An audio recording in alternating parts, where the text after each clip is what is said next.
Hello, Marsha. Welcome. Thank you so much for joining us. Oh, thank you for having me. All I've right. enjoyed it so far. Yes, excellent. Absolutely. So today you wanted to talk a little bit about how religious people throughout the ages have often seen natural phenomena as evil. Can you talk a little bit about what you mean by that and how that sort of connects to the LGBTQ plus affirming conversation? Well, in my essay, I took a couple of different examples. One was one of my favorite stories from the New Testament was the man born blind, and Mm, um, and people looked at that blindness and said, "This is obviously God's disfavor. Why? What did he do wrong? What did his parents do wrong? Obviously, he was born. It was just really difficult to do that, but the what lay behind it was it had to be God's favor, that somebody did something wrong for this blindness, that it was punishment. And then my other example was left-handedness, that over the years, people have said, no, that's wrong. You can't be left-handed, even to where the Latin word for left is sinister. Um, it's just been associated with being wrong. mhm. Left is wrong and right is right. But it goes far beyond that.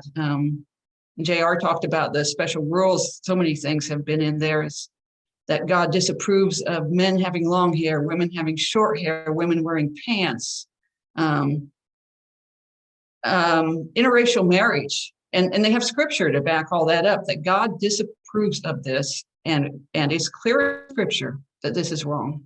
Mhm. Mhm. And it seems like that has been on so many different topics. The earth revolving around the sun. So Yep. many examples.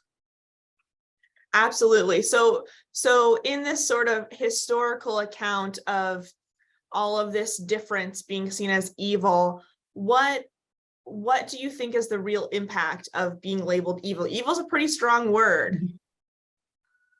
Yes, and those who deal with it, it's shame, so much Mhm. shame. I I need to change. What I am is inadequate. What I am is bad. It's just Mhm. wrong. Um, that's devastating. That's a tough belief. Yep. That's a tough belief about yourself to sort of reckon with. And that coming from the church, that really carries a lot of extra weight, definitely. Can you talk a little bit about your own experience in the church and as far as your experience of being labeled evil? Well, I never ran into that. I I in my essay I said I was very fortunate. My parents worked behind the scenes and said she is left-handed. She will be left-handed. Don't mess with it. And so I never ran into that. But in other areas, I have experienced shame. I say never good enough, never good enough. No matter what you do, you need to pray more. You need to read the Bible more. You need to be more serious about your walk with Christ. Um, to me, it was the never enough message. Right, right, definitely. Yeah. So if we're thinking about, what's quote unquote natural, if that's what, oh, this counts as natural, this doesn't count as natural, what do we do when we think about sexuality issues? Do we even talk about natural or unnatural? Well, and that's what the, the I'm sorry. Mhm. um, so that's what my essay is kind of about. It's kind of going it from a reasonable approach. We talk about the Wesley quadrilateral, and a lot of these essays deal with scripture or with experience, and this is more of a reason. We talking from reason that if you look at the world, maybe this emerging sexual diversity is not something that's has strong morality. People particularly want to put morality on sexual Mhm. issues. That God is very, very concerned about what we do with our bodies, with sex, and so they very much want to write this as evil and find scriptures to support it. Like scriptures have supported so many things. According to scripture, you should probably not be leading this conference, as I'm sure you have encountered. But what if we took that out? And my essay is basically a question. What if we took that out?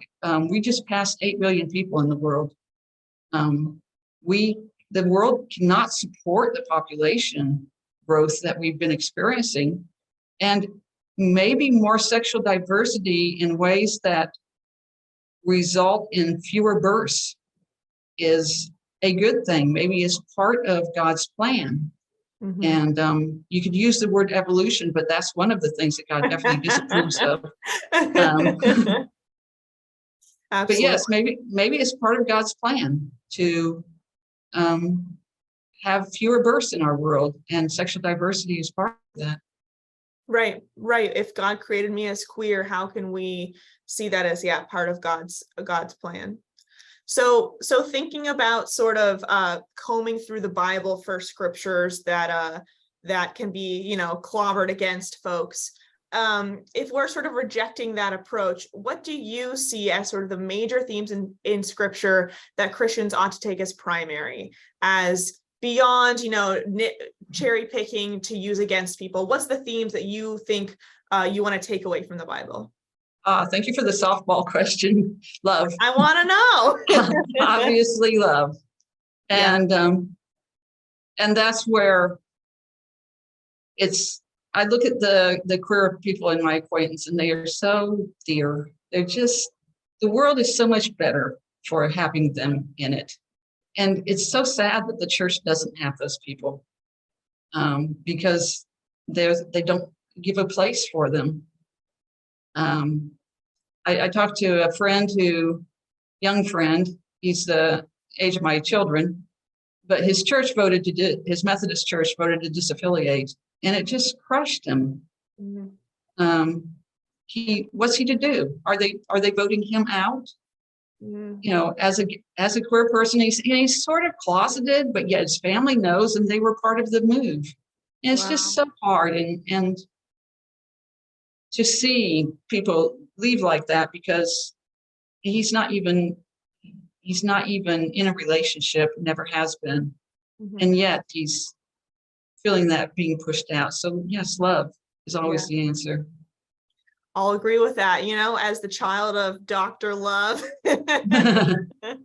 So I've got one final question for you, Marsha.